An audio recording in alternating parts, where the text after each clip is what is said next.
So here I have a 2000 Caravan.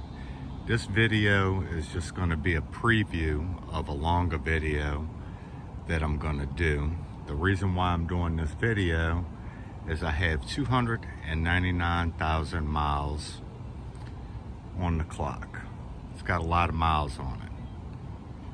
I've been driving this van around for a good while, and I want to talk about maybe what model, what engine size, transmission. I kind of have a theory of why it's lasted so long.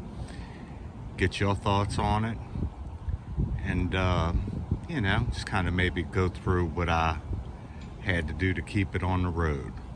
Let's get inside and take a quick look at the odometer.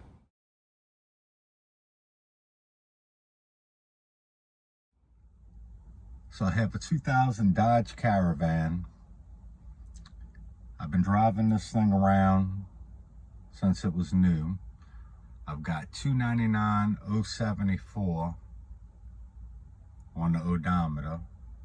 It's been a pretty good van. I plan on making some videos because I kind of feel like I am joining the high mileage club as far as the Dodge Caravans go.